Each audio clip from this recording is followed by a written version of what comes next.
جو ہے جوڈیشری کو اس پر خاموش تماشائی بنا ہوا نہیں رہنا چاہیے۔ ایک ہفتے میں دو مختلف ایشوز کو لے کر جو احتجاج جو مظاہرہ ہوتا ہے ہم اس کا موازنہ اگر آپس میں کریں، اب پچھلے 3 روز سے بھارت سرکار کی جانب سے لانچ کی گئی اگنی پتھ اسکیم کے خلاف جو مظاہرے پورے ملک میں ہو رہے ہیں، آپ دیکھیے کہ کس طریقے سے گورنمنٹ کا رسپانس یا گورنمنٹ کا ڈیل کرنے کا طریقہ ٹوٹل الگ ہے۔ اگنی پتھ اسکیم کے خلاف مظاہرہ کرنے والوں کو حکومت کی طرف سے جو ایک طرح سے کہنا چاہیے نرمی برتی جا رہی ہے، واقعی یہ ہونا چاہیے، یہ ان کا آئینی حق ہے۔ آپ سمجھتے ہیں کہ پھر بھی جو ہے قانون سب کے لیے برابر ہے؟ ہرگز نہیں، یہ دوہرا معیار ہے اور اس کی جس قدر بھی مذمت کی جائے وہ کم ہے۔ آج بھارت میں جس طریقے سے حکومت ایک خاص کمیونٹی کو اپنے غیظ و غضب کا شکار بنا رہی ہے، ایسا تو میڈیول دور میں بھی نہیں ہوتا تھا۔ جمعیت علماء ہند کی جانب سے سپریم کورٹ آف انڈیا میں جو بلڈوزر جسٹس کو روکنے کے لیے ایک عرضی دائر کی گئی تھی، اس میں سپریم کورٹ کی جانب سے جو رد عمل آیا وہ بہت مایوس کن ہے۔ مثال کے طور پر ایک سطحی سی ہدایت جاری کر دینا کہ آپ کو ڈومولیشن ڈرائیو کرنے سے پہلے لا فالو کرنا چاہیے، اور سپریم کورٹ نے اس انہدامی کارروائی پر کسی طریقے کا جو ہے سنگین نوٹس نہ لیتے ہوئے اس پر پابندی عائد نہیں کی، جس پر پورے ملک میں ایک مایوسی پھیل گئی ہے۔ ایکسپیکٹ تو یہ کیا جا رہا تھا، توقع تو یہ تھی کہ سپریم کورٹ اس ڈیمولیشن ڈرائیو کا، اس انلیگل انکانسٹیٹیوشنل ڈیمولیشن ڈرائیو کا سنگین نوٹس لیتے ہوئے حکومت کو اور لا انفورسنگ ایجنسیز کو اس سلسلے میں سخت پھٹکار لگاتے ہوئے اس کارروائی کو انلیگل اور انکانسٹیٹیوشنل قرار دیتے ہوئے اس پر روک لگا دے گا، لیکن ایسا نہیں کیا گیا۔ اس سے 2 روز قبل سپریم کورٹ، ہائی کورٹ کے کئی ججز نے، کئی سینئر وکلاء نے ایک مشترکہ خط لکھ کر بھارتی سپریم کورٹ کے چیف جسٹس سے یہ گزارش کی کہ یہ ایک طرح سے جو کانسٹیٹیوشن کا، جو آئین کا، جو امن و قانون کا جو ہے ایک کے ساتھ جو کھلواڑ ہو رہا ہے، اور اس کا سنگین نوٹس آپ لیں، اور قانون کو اور کورٹ کو جو ہے جوڈیشری کو اس پر خاموش تماشائی بنا ہوا نہیں رہنا چاہیے اور جوڈیشری کو انٹروین کرنا چاہیے، لیکن ایسا پھر بھی نہ ہوا۔ اور یہی نہیں بلکہ بھارت میں نئی دلی سے شائع ہونے والے کئی اخبارات نے اپنے اداریے تک لکھ کر جو ہے سپریم کورٹ کی اس سائلنس پر جو ہے فکرمندی کا اظہار کیا، اور کہا کہ بھارت جو ایک زمانے میں جوڈیشل ایکٹیویزم کے لیے بڑا مشہور تھا، اور وہ کس طریقے سے ایک طرح سے اس کو پولیس سٹیٹ بنتے ہوئے دیکھ سکتا ہے کہ یہاں پہ ایک ڈکٹیٹرشپ جیسا نظام چل رہا ہے۔ حکومت یا پولیس جس شخص کا چاہتی ہے بغیر کسی لیگل پروسیجر کے اس کے گھر کو مسمار کیا جاتا ہے۔ Let's now compare the response of the states to the nationwide protests held on 2 different issues in a week's time۔ ایک ہفتے میں 2 مختلف ایشوز کو لے کر جو احتجاج جو مظاہرہ ہوتا ہے ہم اس کا موازنہ اگر آپس میں کریں، 10 تاریخ کی جمعے کو ایک پروٹیسٹ ہوتا ہے توہین رسالت کو لے کر، جس میں جمعے کی نماز کے بعد پورے بھارت میں مختلف مساجد کے باہر جو ہے جمعے کی نماز کے بعد لوگ احتجاج کرتے ہیں اس بات کو لے کر کہ بھارتی جنتا پارٹی کی معطل شدہ ترجمان نوپر شرما اور نوین جنڈل، جنہوں نے حضور صلی اللہ علیہ وسلم کی شان میں گستاخی کی ہے، ان کو جو ہے گرفتار کیا جائے اور ان کے خلاف ضابطے کے تحت قانونی کارروائی کی جائے۔ اور اس احتجاج کے بعد کیا ہوتا ہے، پولیس کس طریقے سے ایکشن میں آتی ہے، کس طریقے سے ان احتجاجیوں کو جو زیادہ تر اگر دیکھا جائے وہ پرامن احتجاج تھے، کہیں سے کوئی زیادہ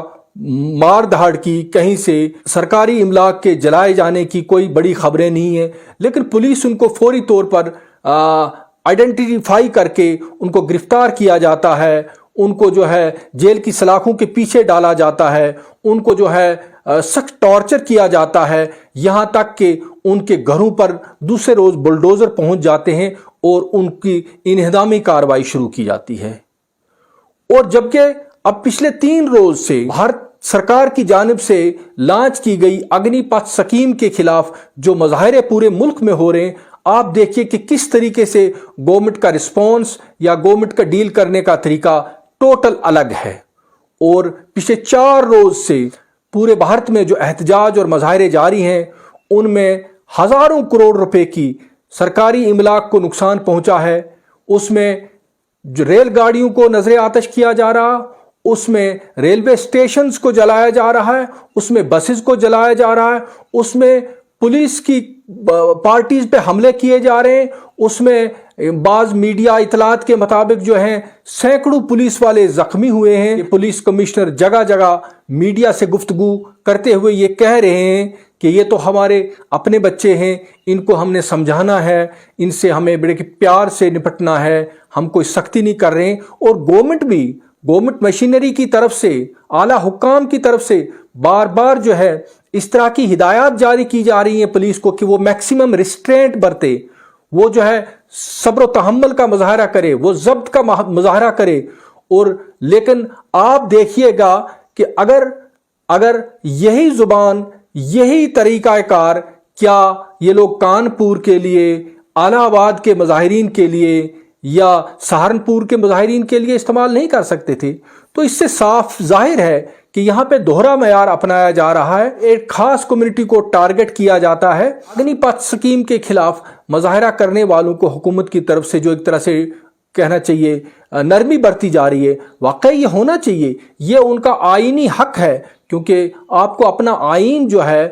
کسی بھی گورنمنٹ کی اسکیم سے، کسی بھی گورنمنٹ کی پالیسی سے جو اختلاف کرنے کا حق دیتا ہے، آپ اس کے خلاف مظاہرہ کر سکتے ہیں، آپ اس کے خلاف جو ہے اپنا اختلاف ظاہر کر سکتے ہیں. لیکن سوال یہ پیدا ہوتا ہے کہ یہی پالیسی آپ اس وقت کیوں نہیں اپناتے جب اس ملک میں رہنے والے 25 کروڑ مسلمان کسی اپنے مذہبی معاملے پر، جب ان کے مذہبی جذبات کو آپ مجروح کریں، آپ کے ترجمان مجروح کریں اور آپ اس بات کو مانیں اور ان کو سسپینڈ بھی کریں، لیکن جب یہ احتجاج درج کروانے کے لیے سڑکوں کا رخ کریں تو آپ جو ہیں جو ان کو کرمنل قرار دیں، آپ ان کو اپدروی قرار دیں، آپ ان کو رائٹرز کہیں کہ، اور پھر یہ کہ ان کے ویڈیوز کی مدد سے ان کی آئیڈینٹیفیکیشن کر کے آپ بڑی بڑی ہارڈنگز چوراہوں میں اور پبلک پلیسز پہ نصب کریں اور ان لوگوں کو ہونڈ کرنا شروع کر دیں، ان کی فیملیز کو ہونڈ کرنا شروع کر دیں، ان کے گھروں کو مسمار کریں، ان کی جائیدادوں کو تباہ کریں. اور یہ کس طریقے سے ایک دوہرا معیار ہے؟ کیا آپ سمجھتے ہیں کہ پھر بھی جو ہے قانون سب کے لیے برابر ہے؟ ہرگز نہیں. یہ دوہرا معیار ہے اور اس کی جس قدر بھی مذمت کی جائے وہ کم ہے. آج بھارت میں جس طریقے سے حکومت ایک خاص کمیونٹی کو اپنے غیظ و غضب کا شکار بنا رہی ہے، ایسا تو میڈیول دور میں بھی نہیں ہوتا تھا، ایسا تو شخصی راج کے زمانے میں بھی کبھی نہیں ہوا. بھارت جب انگلینڈ کی کالونی تھا، جب یہاں پہ کالونیل نظام نافذ تھا، اور جب بھارت کے لوگ انگلینڈ سے آزادی کی تحریک چلا رہے تھے، جب شہید اعظم بھگت سنگھ کو، سکھدیو کو، راج گرو اور اشفاق اللہ خان کو پھانسی کی سزائیں تک سنائی گئی، تب بھی ان لوگوں کے گھر نہیں توڑے گئے، تب بھی ان لوگوں کی پراپرٹیز کو مسمار نہیں کیا گیا. بھگت سنگھ کا گھر آج بھی موجود ہے. آج تو بھارت کی سرکار آج کے مسلمانوں سے انگریزوں سے بھی بدتر سلوک کر رہی ہے، اور یہ کسی بھی زمانے میں نہیں ہوا ہے. آج تو بھارت کی کانسٹیٹیوشنل ڈیموکریسی جو ہے وہ خطرے میں ہے. تو آج بھارت کی سپریم کورٹ سے یہ توقع لگائی جا رہی ہے کہ وہ اس موقع پر جو ہے ایکٹیویزم دکھا کر، جس طریقے سے بھارت کا کانسٹیٹیوشن جو ہے، آج یہ کسی کا گھر نہیں ٹوٹ رہے ہیں بلکہ بھارت کے کانسٹیٹیوشن کو بلڈوز کیا جا رہا ہے. ایسے موقع پر بھارت کی عدالت کو، جو کہ لوگوں کے شہری اور انسانی حقوق کی محافظ ہے، اس کو ایکٹیو ہو کر، اس کو مداخلت کر کے، اس کو انٹروین کر کے سرکار کی اس بلڈوزر جسٹس کو روک کر جو ہے ملک کے شہریوں میں بطور خاص مسلمانوں میں احساس تحفظ جو ہے وہ بحال کرنا چاہیے. شکریہ.